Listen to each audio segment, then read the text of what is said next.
Yes, look, Tesla definitely has a lot of cars on the road. Their cameras are really designed for perception, not for mapping. So those are two different things. But I don't think Tesla is eager to share all that data.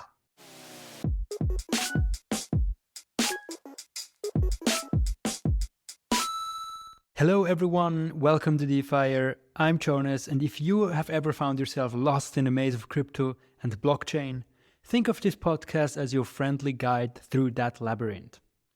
Today I want to start with a number that stopped me in my tracks. 5.7 million. That's how many kilometers have been mapped by Hivemapper. To put that in perspective, it's about 9% of all the roads in the world. And they've done this in just 1 year. It's a story that begins with a simple idea. What if mapping our world could be as decentralized as cryptocurrency itself? And this isn't just any map. It's a living, breathing entity constantly evolving with every turn and every new road. Behind this revolutionary idea is Ariel Seidman, CEO and co-founder of Hivemapper. He's joining us today and shares how they are weaving together blockchain technology and community input to literally redraw the map of our world. So how does a project go from a concept to covering nearly 1/10 of the world's roads?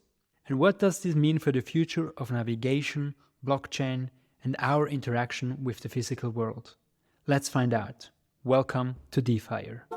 In the last podcast, we had Austin Federa, the head of Solana, the head of strategy of Solana on, and he already talked about Hivemapper. So people who heard that episode, they already know what Hivemapper is all about and what you are all about. But for people who haven't heard that episode, please give us the elevator pitch of what is Hivemapper, why is it important, and of course also, who are you, Ariel? Who are you? An intro to you as well. My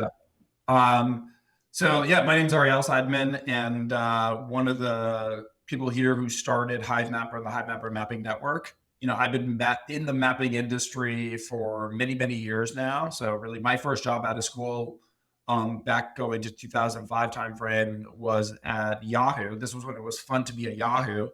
Yahoo, I was part of the Yahoo search team, and we actually had about 35% market share. Google was like roughly the same at that time. And it was a very competitive, exciting environment. I then ultimately ran maps and local data and started to just understand, wow, it is crazy expensive to collect all this information. Google Maps at that point started to invest very aggressively in terms of building out its own collection capabilities, right? So Google Street View, airplanes, you name it, they were investing and pouring billions of dollars into it. Unfortunately, Yahoo was not able to match, or quite frankly, chose not to match that collection capability. And so our map data started to suffer as a result of that. I got frustrated with Yahoo because they weren't able to kind of take these bigger bets. But what I did realize was, just how expensive it was to build a map. And what that meant for mapping as a whole was it would either be very, very, very wealthy governments or very, very, very large corporations that had the wherewithal to do it. Mm-hmm. So the trick is, and I've tried a lot of different approaches to kind of building maps over the years as an entrepreneur, the trick is, if you go crowdsourced, okay, then what usually happens, and you've seen this kind of in multiple iterations before Hivemapper, is that the quality of the data is not sufficient for a lot of use cases, okay? So what you have to do is you have to say, okay, yeah, I need crowdsourced because I got to go global, right? I want to keep costs down from a collection perspective, but you also need to manage quality and pull the quality bar up so that the data is actually useful for a lot of very valuable use cases, primarily in navigation, okay? And that's where a lot of the money actually is in navigation. So that's why we built the Dashcam. So what is Hivemapper? Hivemapper is this Dashcam that you buy. There's two different models. It's not only a really good Dashcam, but there are technology inside that Dashcam that also make it a great mapper, right? Mm-hmm. So it can actually collect really, really high quality data. So that's how we kind of pull that quality bar back up there. And what you do is you just drive. You just drive like you normally do. You put the Dashcam on and you're just driving around. All of that imagery flows up to Hivemapper. And then we have this other system called Map AI, And that's extracting out all of the traffic signs and street signs and information that you see around yourself. So turn restriction sign over here, traffic lights over there, 35-mile-per-hour speed limit sign. And it's properly positioning all those objects in the real physical world, which is really hard. And then we turn around and we sell all this data to various customers, right? Whether they be logistics customers, supply chain customers, mobility customers, other mapping companies, local federal government, insurance companies. Ultimately, one of the really big markets is cars themselves. Okay. We launched on Solana almost 1 year ago. So we're coming up our 1 year anniversary. Very different time back then. It was we literally launched, I think it was, we launched and then 2 days later, the FTX stuff happened. Oh my God. Yeah. And I guess at that time you might have second guessed your choice, right? I mean, was it the real horse that you were betting on with Solana, or didn't that cross your mind at the time? It definitely crossed our mind, but I knew that a Solana team, which was really important, right? And I knew them to be just highly ethical people. My question was not, is Solana compromised in some way? That never crossed my mind. My question was, would the market kind of destroy them as a result of that? And, kudos to the entire Solana organization, and Tole, Raj, a lot of other people like yourself, who really just kept building, right? Kept focus. And I'm sure it wasn't easy. And, I think there was probably 1 or 2 conversations internally, but very quickly we're like, no, we're sticking with it. These guys are going to pull through, we're going to pull through, we're going to continue building. So yeah, a year makes a difference. So you fast forward now, we're at roughly 6 million unique road kilometers that have been mapped on the Hivemapper mapping network. That's roughly 10% of the global roads. And I think over 82 million miles total. Yeah. We're mapping in over 90 countries at this point. And we just announced that we actually have paying customers who are integrating the mapping APIs into their products and paying us for it. Mm-hmm. Mm-hmm. I think there's a lot. Let's take this a little bit apart, and maybe Sure. for people who are new to this Hivemapper and haven't thought so deeply about maps. Personally, I'm a heavy Google Maps user myself. I live in Zurich. I don't even have a car, and it's a small city and know where to go. But I use it for different things. I use it to see, is this place that I'm going any good, about the reviews, right? Is this restaurant any good? Is my local swimming pool open today? And are there a lot of people there before I go do my training? And stuff like that. But what we understand is Hivemapper is not that. Hivemapper, who are the end users? You mentioned some paying customers, etc. What is the product? Who is the ideal customer of Hivemapper? Yeah. So yeah, what you're describing is a different layer of the map that we're not focused on. That's really about what's commonly referred to as places. It's a very valuable part, right? Hey, pizza shop, all that kind of stuff. What are the reviews? Show me photos. What do they have on the menu? That kind of stuff. We focus on navigation primarily, so street level navigation. So it's really important for us to understand, how many lanes are in the road? What's the speed limit? Is this a one-way street or a two-way street? Are you allowed to make a right-hand turn here? Are you allowed to make a U-turn? All of that kind of information. Mm-hmm. And so there are, broadly speaking, 2 customer groups, right? There are existing customers today that we're supplementing their data sets. Okay. So a customer comes to us and says, hey, look, I have autonomous vehicles. Okay. But I am lacking coverage or freshness, right, in these specific areas. And I want to use the Hivemapper API to supplement the data that I do have, right? Mm-hmm. So that is the primary customer today that is using Hivemapper as a supplement, because we don't have yet 100% coverage in all of these cities. At a certain point we will, and then we'll become the primary, and then maybe other products will be supplementing ours, right? Mm-hmm. And so it takes time, obviously, to kind of build the map to the level where you're the dominant one, you're the primary one, and then there's other secondary and tertiary ones. Okay. There are 2 large existing markets today, right? So if you go to Uber, you go to Gojek, you go to FedEx, you go to UPS, You go to an insurance company like Allstate, you go to any many federal government agencies, as well as state and local, they are buying and using maps. Okay. So there's a number 2 or number 3 player in the ride sharing business. I know for a fact that they're roughly spending $25 million to $35 million a year on Google Maps APIs. Okay. On the what business? Sorry, I didn't catch that. Sure. Why? So this is a number 2 or number 3 player in the ride sharing business. Ride sharing. Yeah. Okay. Yeah. So like a competitor to Uber Like Lyft. type of thing. Lyftish. It's not Lyft. It's another one. But they're spending roughly $25 million to $35 million a year. Okay. Oh, wow. There are millions of businesses that rely on Google Maps and pay Google Maps for various APIs. And that's really the primary business that we're going after today. There's another business that is much more nascent, but is very large. And that is the cars themselves. Okay. So the end customer there would be somebody like a Ford or a GM or a BMW or somebody like that. Why? There's a couple of reasons. One is a lot of governments, regulators, the EU specifically, is now saying any new car that's assembled, it needs to have speed limit information embedded inside the car. So the car needs to know, hey, what road am I on? And what is the speed limit here? So this is not map data for the purposes of the consumer, right? It's not like, hey, I'm going to go to a pizza shop. Let me find the pizza shop and let me find directions. No, this is the car consuming the map data. That's one use case for the cars. The other is what's referred to as ADAS. So ADAS basically stands for Advanced Driver Assistance Capabilities. So this would be like level 1, 2, maybe even 2+. And so this is when the car can actually, you're still the driver, but the car can basically maintain its lane, move lanes, get on into off the highways, and sometimes drive the major arterial roads. Okay.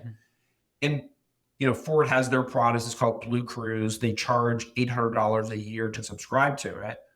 Underlying that capability of ADAS is map data, as well as the perception system, obviously, right? The perception system is saying, is there a car in front of me or not? Is there a pedestrian? All that. But then the map data is saying, wait, this is where the highway exit is. Right? And oh, by the way, there's a construction roadwork that's coming up. So it's going to go down from 4 lanes down to 3 lanes, right? As you get off over here, the bank angle is 5 degrees, right? So you're going to have to slow down a little bit. So it's giving the ADAS system kind of these advanced capabilities of what's coming up, right? So the perception system is saying what's in front of me, 50 feet, 100 feet, 200 feet, but then the map data is providing all this context and also telling it, hey, by the way, in 500 meters, this is what you should expect. Yeah. Okay. So because as I said, I'm here based in Zurich, Switzerland. We usually ride a bike or take the tram, right? I haven't seen in my whole life an autonomous vehicle, actually. I haven't seen that. And I know that you in San Francisco, you have now these kind of tests with these. I'm not sure if Tesla's already doing stuff. I think Uber's doing stuff, and this new company that has been in the news, Cruise, exactly. They have been in the news, and they have like these huge sensors like on top of them, right? I mean, it really looks like a different kind of car, right? So what you're saying is, okay, first of all, the cars and autonomous drivers is the main use case for Hivemapper. It's not a customer-facing product. I'm not the customer of Hivemapper directly on my phone. So not yet. Not yet. Okay, it might be in the future. Yes, we'll talk about that later. Yeah. And so you have the basically machines that need this and companies that buy the data. That's right. But you also have obviously the cars themselves that are overlaying what they are seeing.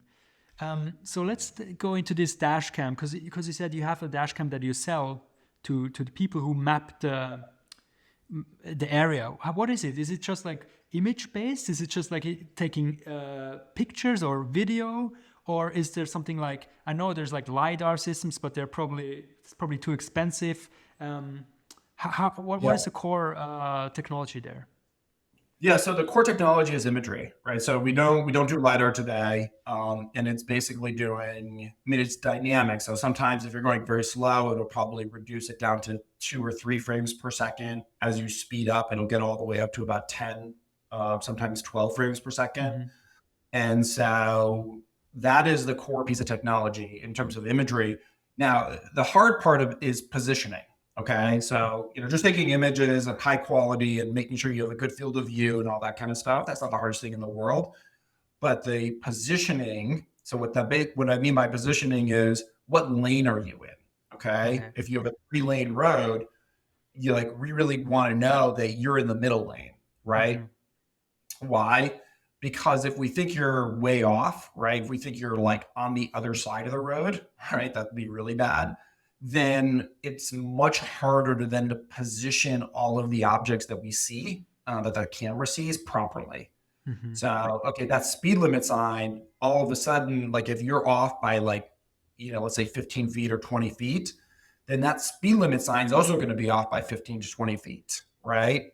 And so the more accurate that the positioning data is from the camera, then it's much, much easier to scale the map because all of the different objects are correct.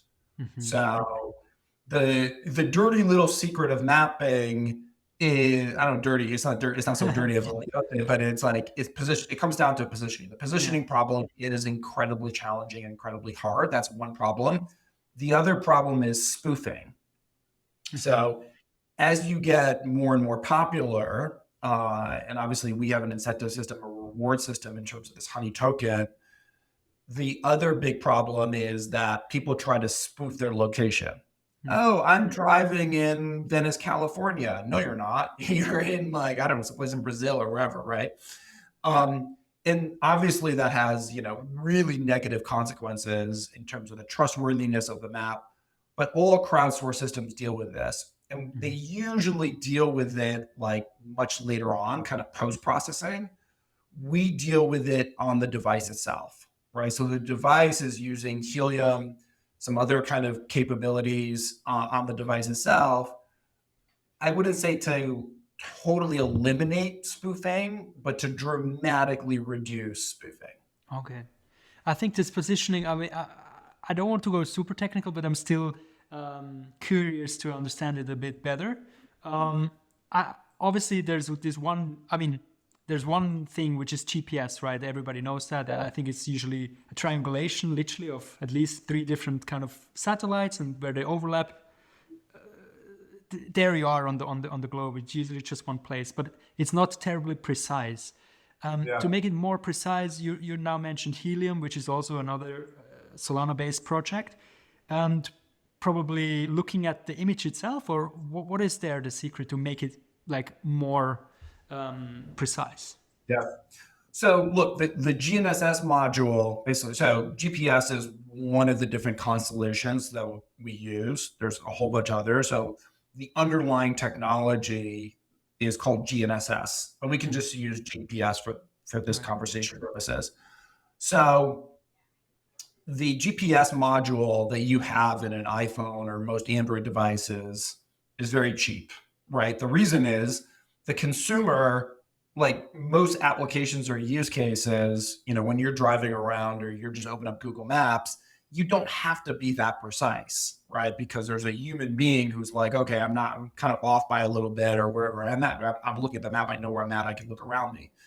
But in the case of the Dashcam, that's not sufficient for us. So the GNSS module or the GPS capability that we have inside the Dashcam is going to be much more expensive. It makes up a much larger part of the overall cost in that Dashcam than, if you were just building a Dashcam and you didn't really care about building a map. So that's number one.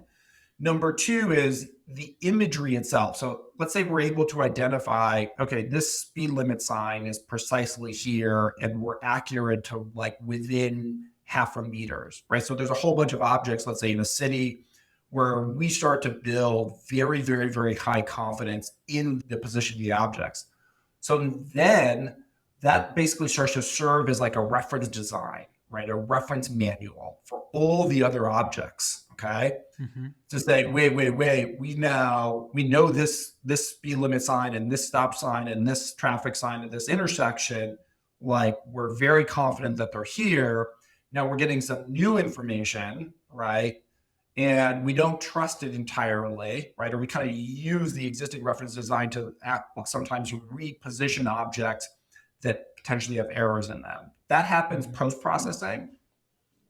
There's another piece of technology that it's not being used right now, but we're investigating it. It'll probably come into production next year, which is basically GPS corrections. So these are terrestrial-based devices all over the world. You can then ping them and say, here is where I think I'm at based upon the GPS coordinates, and it'll basically provide corrections. Because the problem is you have all this atmosphere that the GPS signal needs to make its way through.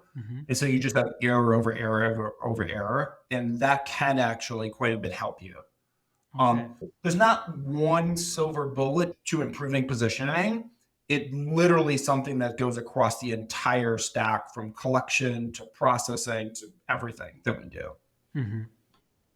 No, that sounds very highly technical and like a huge complex problem. And to layer on top of that, and you already hinted at it, is this incentivization, right? You have people who drive for you. They need to first buy a dash cam from you, then they install it in the car properly, and then they need to drive around, and they also need to drive to places where you need the map still be mapped out by the crowd, right? I mean, that sounds terribly complex. Let's talk a little bit about this incentivization. When you drive, you get a token, and that token is issued on Solana. Right. Maybe one question, just to get it out of the way: is there anything else that is happening on Solana, or is it just this token? Is like map data somehow stored on Solana, or is it basically just the payment system and the incentivization system on Solana? Yes, it's primarily the rewards capabilities that all runs on Solana. There is currently no map data that we're putting onto Solana. We may change that, like as we do boundaries. So boundaries would be like what's the boundary of California, right? Or what's the boundary of San Francisco? Boundaries become very contentious between countries, especially. There's a lot of examples of boundary, people ultimately going to war over boundaries. I mean, there's right now between India and China, basically China published a map, and that map, according to India, basically showed some of India's territory inside of China's boundary. So this, so there's a whole flare up around this, et cetera. Those kinds of things happen a lot. So we will probably, once we start to do boundaries, not this year, maybe next year, then yes, that kind of data does belong, in my view, on the blockchain because it's very sensitive, right? It's something that doesn't change that frequently. And you want to know why it changed, and you want to understand kind of the audit trail, so to speak. Okay. Yeah. So just to summarize, you're exactly right. So people drive, they install the dash cam, and then they earn this token of ours that sits on Solana called Honey. And that's one way that you can earn. The other way you can earn is by doing what we refer to as map AI trainers. Okay. So there's these little games you can play online. You don't need a dash cam. All you need is a computer. You can be anywhere in the world to do that. And you're basically teaching our AI to be better and better at its job, right? Okay. Teach it how to identify construction work zones, teach it how to identify speed limit signs, and so forth. And so that's another way that people earn this Honey token of ours. Is that, when you say teach the system, is it similar like when you solve a CAPTCHA and it says, okay, click everywhere where there's a construction site, or is it a little bit more complex than that when you say teach? Sure. Yeah, that's a good question. There's a whole wide range of these games. Some of them are easier, right? Like which of these is not a traffic light, right? So it's kind of that, right? Very simple games. And some of them are more involved. Some of them are teaching how to position an object correctly. So you're like, okay, hey, like we think the object is here based upon what you see in this image. Does that appear to be accurate? Yeah. Okay. So So they're probably, those are the more, like, to me, they're the more fun ones because they're more challenging. Yeah, it's not as easy as just like kind of clicking through mindlessly. mhm. And then how many times do you have to show the same thing to a different kind of party that statistically it's you now Yeah. know this is the right choice, so to say. I always wonder that when if I screw up a captcha or something, what's happening out there? You know, like will a car drive into off the road Yeah, if I'm yeah, playing yeah, around with those things? yeah. Good question. It depends is the short version, right? Like who did the reviews is really important. So like let's say you and I have, really good high quality reviews or reputation, Mhm. then the system will probably trust us, right? Then it'll probably move through the pipeline faster. But if we're, let's say, both of our reputations are, just new or uncertain, then it'll take a lot more to kind of move that thing through the pipeline to what we refer to as reaching consensus. Mhm. Okay. Consent. Yeah. But this is a very kind of involved part of the pipeline with like a lot of parameters, and because yeah, even people with high reputations, mess things up every so often. Mhm. Mhm. And you already touched on some numbers, and I'm going to read some of them as well that your head of marketing provided me with, because you're celebrating 1 year of Hivemapper network liveness, right?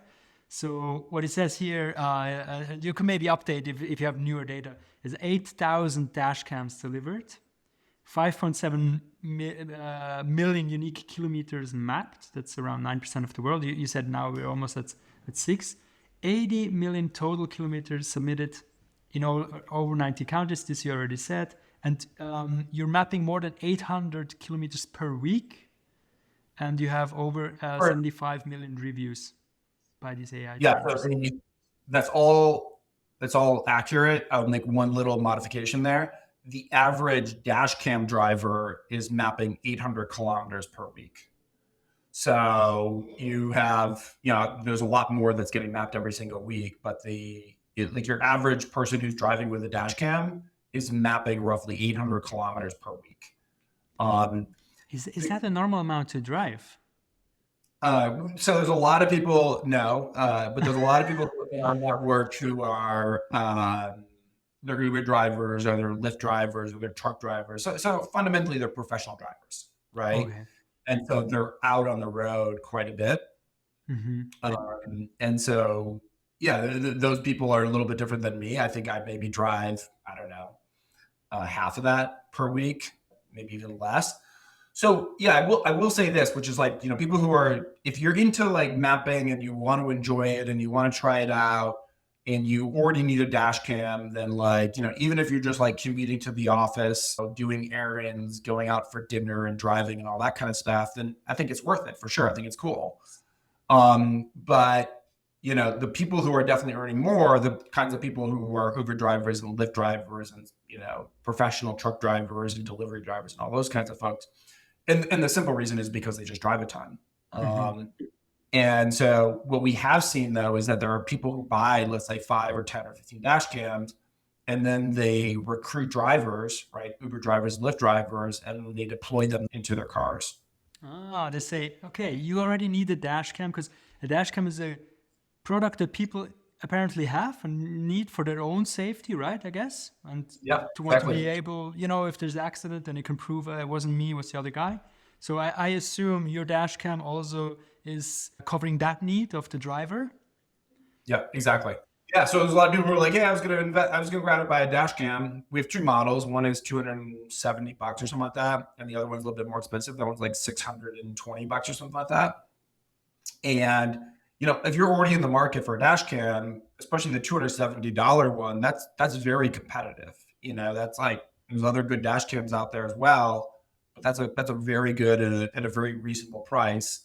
And so, with this added benefit of mapping and the rewards, then for some set of customers, it's like a no-brainer, right? It's like, Mm-hmm. okay, yeah, for sure, I get, the part that I think that goes a little bit underappreciated is there's a lot of people who came into Hivemapper focus on the rewards, right? And that's cool. That's awesome. But I think some subset of those now also just enjoy mapping, right? I'm not saying that they don't care about the rewards. I think they do care about the rewards still. But what it's actually providing them is a sense of purpose, right? Like you drive all this area and then you're like, holy shit, I mapped this entire area. That's pretty cool, Mm-hmm. right? And it's kind of also fun as well. And so I think those other dimensions, and we try to obviously encourage that, sense of exploration and fun and entertainment, is kind of that other dimension that a lot of people in the crypto community maybe don't fully appreciate yet. Mm-hmm. No, I actually want to dive a little bit deeper on the tokens and the values and all of that. But just to add a note, I can totally see that this is cool because, as you said, you already drive a lot, right? And now in your mind, you're kind of a little explorer, kind of helping to map the world and contribute somehow. I can totally see that this is something that is interesting, especially if you drive maybe somewhere for the first time and you're the first one to map this area. But let's now work with these 800 kilometers per week. I heard on another podcast, this will net you around 1,200 honey tokens per week, right? And I think I did the math. That means you would earn around $18 per week at the current prices of the honey token. Which would mean if you do this for a year, you basically pay for the dashcam. So it's currently what is the token economics of the honey token? Why does it even have a value? Do you need it to use the map?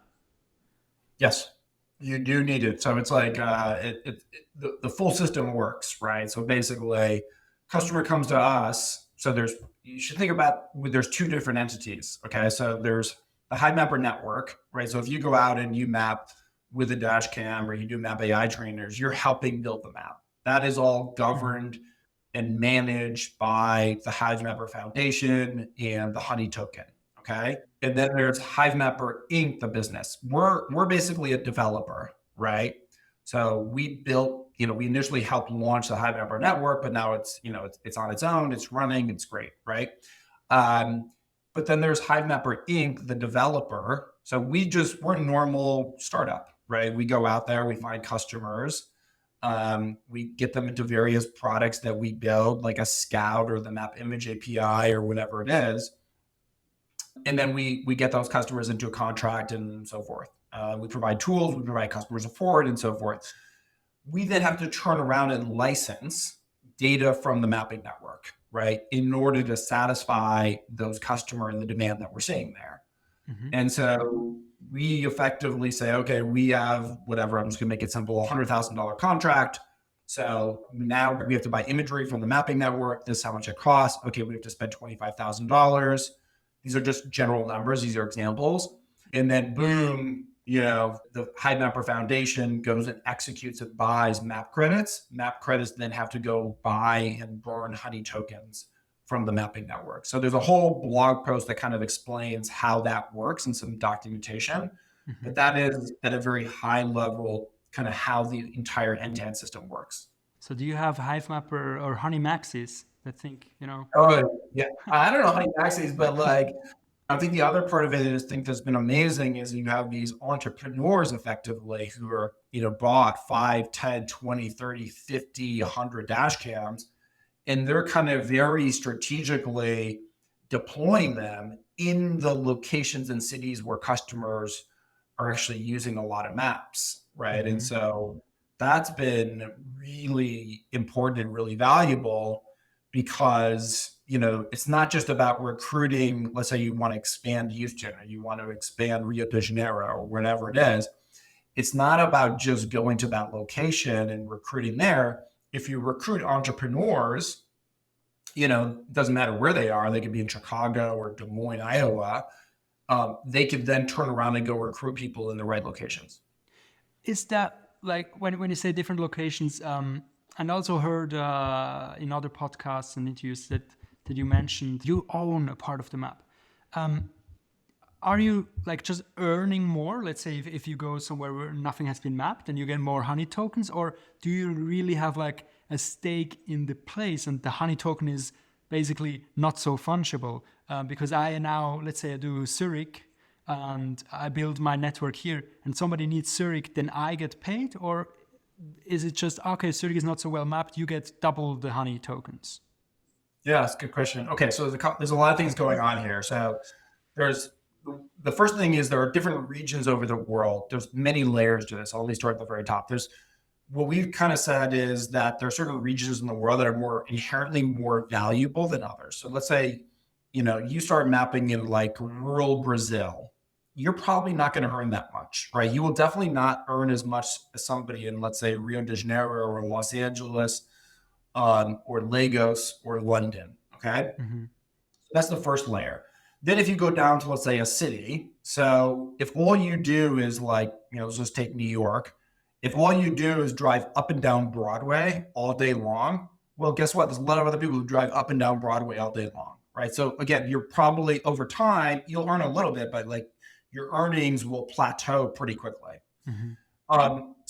But if you're the kind of driver that sees many other parts of the city, like in New York, right? You go behind the airport, you go to like this small little college, behind the area, whatever, all these little, what we refer to as nooks and crannies, then you're definitely going to earn more than somebody who's just going up and down Broadway all day long. Mm-hmm. And there's another part from a tokenomics perspective. There's really two parts. There's map coverage. So regardless of whether or not somebody uses that part of the map, you will earn something. Okay. So that's the map coverage reward. But let's say you and I both mapped Main and Fifth Street, just making up a location. Okay. And then a customer comes and uses Main and Fifth Street, the data for Main and Fifth Street. We will get an incremental reward called the map consumption reward. So just more honey effectively, because we both help map Main and Fifth Street. Okay. Mm-hmm. So that's what when we say ownership, you don't own it in any sort of legal sense. You just own it in the sense of, okay, for that specific location that you help map, you're now going to get credit on the map consumption side because the customer started to use it. Okay. So basically I could map out an area and the customer only comes afterwards, and I'll still get paid. Even if I don't drive this week, I still could get paid from my mapping that I've done the week before. Correct. Yep. That's exactly right. All right. And how so what that does is that encourages people to continue mapping in that area, because they're saying like, wait, I just got paid for something I did there last week. Mm-hmm. Maybe I'll go back again this week. Right now I get paid for it, a week from now. Yeah. So it's really trying to align. The whole thing is about how do you align supply and demand? Yeah. Right. And so we've really honed in on that and said, these are all the different levers that we're going to use in the network to match supply and demand. And sometimes people criticize us and they're like, well, it's not fair. Somebody over there earned a lot more than me, but we both drove, 10 kilometers or 100 kilometers. And it's like, yes and no. Like, I mean, you can build a socialist system or, a communist system where like everybody gets the same. I don't think that would result in a very good map though, right? Because you would have holes and you would have pockets, and then you would have data where the customer really doesn't want data, right? And so the name of the game is, how do you match demand and supply, And so that's what we try to do with all these different levers. Mm-hmm. Yeah. I just want one more question concerning the tokens and the value of it. When you say like, entrepreneurs go out and they buy 15 dash cams, right? I mean, they want to make money with that system. What is, let's say, a positive outcome that how much could a person earn potentially? What are these people like basing these assumptions on? In a bull case, let's say for Hivemapper, that the token could go up in value, because for me, I haven't read all that blog posts and where it's detailed, but just give us a little picture of what is. Well, this is a topic that we have to be very, very careful on. I mean, I think there's a lot of laws here, especially in the United States, that basically restrict, what we can say, and I think they're reasonable, right? And I think.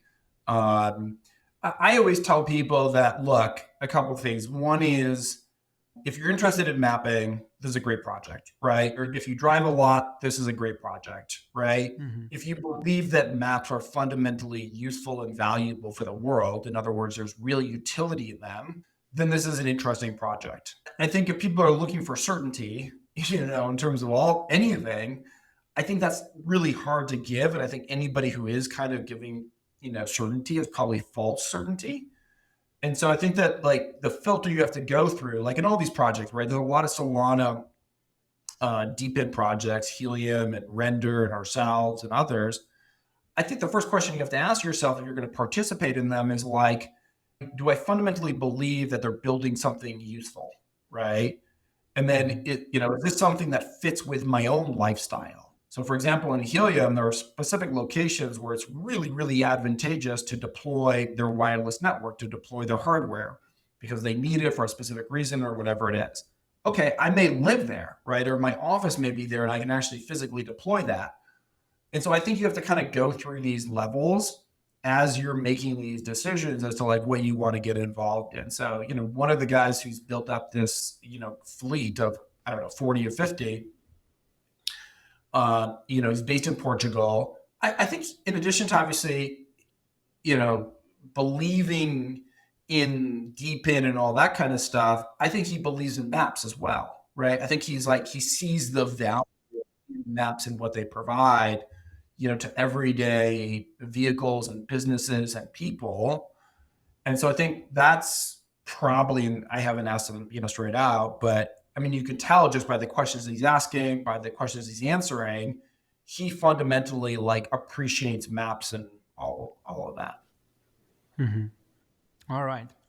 I didn't give you like a very direct answer, but no, I know that you cannot say, like a potential prize, etc., because of the law. But I just wondered if is it more like a gamification thing, like when you do Google Maps, they ask you something and then you get like a community point or like a little badge.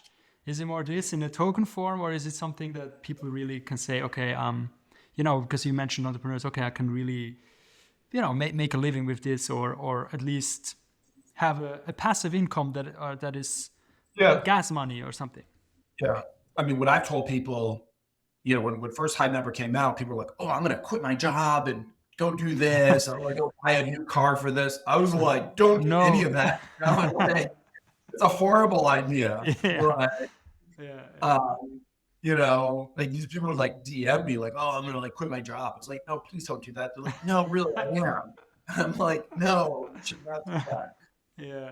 So, you should not buy a car. You should not even like go to a route that you're not interested in going. Like if you're doing a calculation saying, oh, I'm going to go take this route over here and it's going to cost me like all this extra gas, or if you have a car, electricity on your electric vehicle, like I think that's the wrong mindset to have, right? Mm-hmm. Like you need to say, look, I'm driving because I got to get to like whenever I got to go to the airport, I got to go out to dinner, or I got to go, pick up my kids or whatever it is. And like, oh, I want to go check out this neighborhood. I think it'd be fun. And so like, I think if that's the mindset that you come with it in, I think that's a lot healthier. That's probably more appropriate for kind of what Hivemapper is. Mm-hmm. And Ariel, like just defensibility, you say, I mean, I think it's a lot, 8,000 dash cams delivered in 1 year. That's great. But how many Teslas are out there? And I mean, they record as well, right? And they have like thousands of angles. Like how defensible is Hivemapper in that regard? That's a good question. So look, I actually, this year has been a bear market for us, right? It's been a bear market for everybody. And so, there's a scenario where Hivemapper in a different kind of market would have very, very quickly grown to like 100,000, 200,000 dash cams. I think that would have been horrible. Like imagine dealing with 200,000 dash cams. Most of the data, we wouldn't be able to sell, in a timely manner. There would obviously be a lot of issues from a technical perspective, a lot of customer support problems, et cetera. So I think what's happened in this bear market is actually a silver lining in a way that we've grown more organically. Like we've grown in a way that like still amazing, right? From an overall coverage perspective and a freshness perspective, et cetera, still incredible. but we've grown with this community that cares about what's getting built here, right? Yes, like I think in order to get the entire world, like if you look at large parts of India, they don't have a lot of coverage, large parts of Southeast Asia and Africa, etc. We will definitely need more dash cams. That will come in time. I'm not super worried about that. But going back to your question of defensibility, yes, look, Tesla definitely has a lot of cars on the road. Their cameras are really designed for perception, not for mapping. So those are two different things. But I don't think Tesla is eager to share all that data. What are they trying to do? They're trying to sell better full self-driving capabilities, which they charge $10,000 a year for, right? Why give up a proprietary data set, right? I mean, algorithms you can copy and repeat and whatever, right? That's not super hard. The valuable part is the data. And so they are definitely going to think long and hard about sharing that data with everybody else, because it will reduce the amount of revenue that they can get from their full self-driving capabilities in their own cars. Mm-hmm, mm-hmm. And the full self-driving capabilities recently has been revealed were greatly overstated, right? I mean, he got some fire for that. Look, I think this is, if you were to go back to, the early days of the airplane, okay? There's a lot of airplane crashes. Tragically, a lot of people died. And so I think we're kind of in that phase. Obviously, like our tolerance as a society for people dying in these kind of tragic situations is much lower than it used to be. I think that's generally a good thing. But that's kind of like, I think we have to take a step back and say, like, we're still in this early airplane aviation, commercial aviation phase, right? And over time, commercial aviation got safer and safer and safer and safer, to the point where today it's, I think, the safest mode of transportation. And so I think it'll get better and better and better over time, but this is a long process. So you're just starting to see the early phase of things like Waymo and things like Cruise and others as well, but there's a long road ahead of us. Mm-hmm. So I tell people, expect the unexpected when it comes to these systems. And if you're looking for like a bulletproof solution, that's going to take a while. Mm-hmm. And it seems you said it. You guys are betting on AI doing most of the work, and obviously then also the AI trainers. But you mentioned Brazil a couple of times, and I go there at least once a year because my wife is Brazilian, and there we always use Waze, and because there's this social layer on top, because there's like a person before has mentioned something. They literally, you have to tap pothole, or there's a police car there, or What do you think about this kind of social layer? Is that part of Hivemapper as well in the future, or not at all? So yes and no. You got to remember with Waze, the problem is they are relying upon your eyes and my eyes, right, to then interpret what they saw, right? Mm-hmm. And so let's say, you detect a construction work zone, okay? And so you report it. And then, you may not have seen it, or maybe you got it wrong, or maybe you mishit the button. Worst case scenario, maybe you're trying to like play games with the system and game the system. So they need to rely upon 4 or 5 or 6 or 7 or 10 people kind of confirming that, hey, yeah, there's actually a construction work zone, or yes, hey, there's a police car here. But an image, which Hivemapper gets, it's either there or it's not there, right? And so we don't need 10 people to confirm it because the image doesn't lie. Mm-hmm. And so, yes, there will be a little bit of community engagement, right, around that, but I think primarily it'll be machine driven. Okay. No, that's cool. I think that's an interesting proposition. As you said, the customer is usually a color, or it's all API driven, right? It's not like, as I mentioned at the very beginning of the podcast, that there's an app I could use anyways at the moment. Yeah, there's not a map that you can use today. Like there is an app for drivers so that they can, figure out where these different locations are and how much coverage they are, and they can track all their different, honey rewards and all that kind of stuff. But yes, there's not a map that you can use to navigate today to, hey, I'm looking for a pizza. Okay, great. I found a spot. Okay, how do I get there? Type of thing. Not yet. Mm-hmm. There's this saying that overnight successes are 10 years in the making. And I have the feeling there is a little story with Hivemapper like this as well, because I've seen a TED talk of Yeah. Hivemapper from Yeah. 2015, right? Or Right. something like that. But then it was a mapping for drones. Tell us a little bit about Yeah. the history of Hivemapper. So the vision and the mission has always been the same, which is how do you build this new map of the world? That's always been the driving force behind Hivemapper from the very earliest days. Something that I'm very passionate about. But we thought initially drones was the way to go, right? Why? Because drones, unlike satellites, fly below the clouds.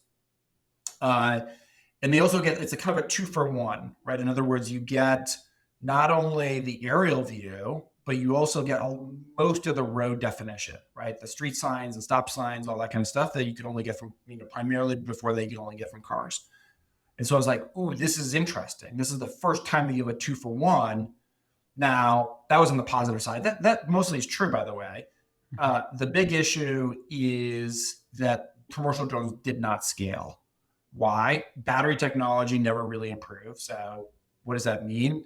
The drone can only fly for max 30 minutes, commercial drones, that is. Okay. That's the same thing true. Like if you go back 2015, a really good drone would fly for 30 minutes. Maybe now it's 35 minutes, max 40 minutes. The other thing is local regulation. Every little municipality would say, no, you can't fly our drones here. And then, you get arrested or whatever it is. And so it made it really hard. The economics and the regulation made it really hard to scale on a global level. So we put that aside. And initially we started to map street level with iPhones and Android devices. And there was a whole, basically the churn, what it comes down to is not just the positioning technology is really crappy, but the churn rates were really high on the contributors, right? Because every single time you started to map, you get in your car and you have to mount the dash cam, mount your phone basically, unmount it, remount it. You couldn't really use it, right? Because the thing was facing the other direction. So if you want to take a call or listen to music, you couldn't. People were like, screw this. I want my phone to navigate or do a call or whatever, right? Well, why is it facing the other direction? Didn't you use the big cameras that'll face outwards? Well, I should say it's facing the other direction, but it was hard to reach, right? Because Okay. what you want is you want it up to the top, right? To get the best angle, and it was also faced horizontally rather than vertical. I see. Yeah. And so it would be faced horizontal. It would be further away from your reach, right? So it was really hard and cumbersome to use. People wanted their phone right by their hand, right? Yeah. And so the churn rates were really, really high on it, in addition to all the positioning issues, in addition to customers were like, wait, this crappy Android phone that you guys are using here, that's really poor quality imagery. We can't use that. So we're like, okay, we're gonna go use dash cams. And we start to use third-party dash cams. That was definitely better. But what we couldn't do was we couldn't improve the positioning technology. They didn't care that much about positioning. We cared about it a lot. And then they did not provide great APIs to hook into all the data. So that was the other big issue that we had. Ariel, I have two more questions for you. For people listening who want to build something in Web3, growth is always a huge issue. I have the feeling that you learned a lot in terms of how to engage people, how to onboard people. Are there some principles or some stories or some things that you could share that could be applied to different founders? I know it's a tough question, but maybe something comes to mind or a learning that surprised you. Yeah. Well, this probably only is relevant for founders in the DePIN category. I think what I'm seeing right now in the DePIN category is a little bit worrisome. I'll tell you why. Okay. Which is that a lot of people who are starting from the perspective of, I'm just going to go build this data set, right? And they don't have a very good, clear understanding of who the customer is for that data set, how big the market is, how to actually turn that data set into real products that real customers can use. So I think that's, in my view, they're like, well, we're just going to monetize this data. We're going to collect the data and then we're going to monetize it. Well, okay, or we're going to monetize your time, or we're going to monetize your attention, or we're going to monetize your car, whatever. Just I think you need to start from the perspective of who is the customer? What are the use cases? with something like Helium in their mobile phone, it's like, well, everybody needs a data plan, right? Mm-hmm. Okay, in our case, there's millions of businesses who today use and pay for maps, in addition to ADAS, in addition to autonomous vehicles that are coming on board.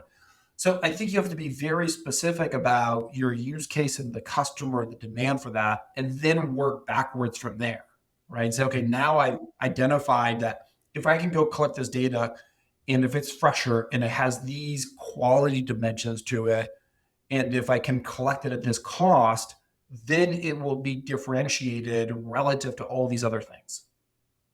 And so I think that, a lot of people drew the wrong lessons from Helium.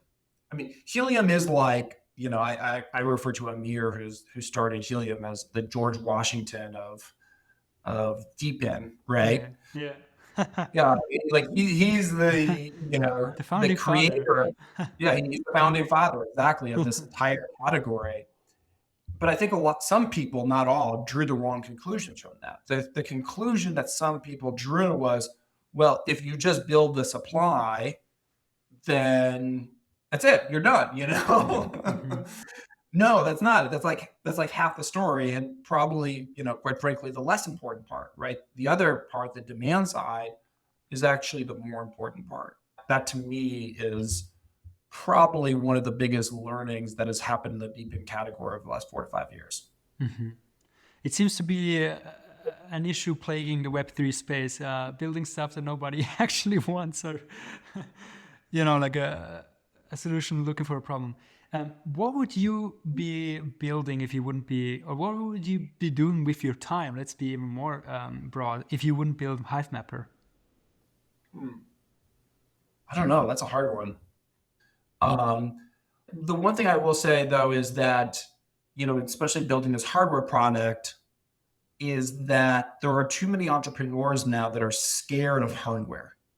And I mean, look, if you look at some of the largest, most valuable technology companies in the world, Apple, hardware, Tesla, hardware, SpaceX, hardware, NVIDIA, hardware, even Microsoft now has a lot of hardware products.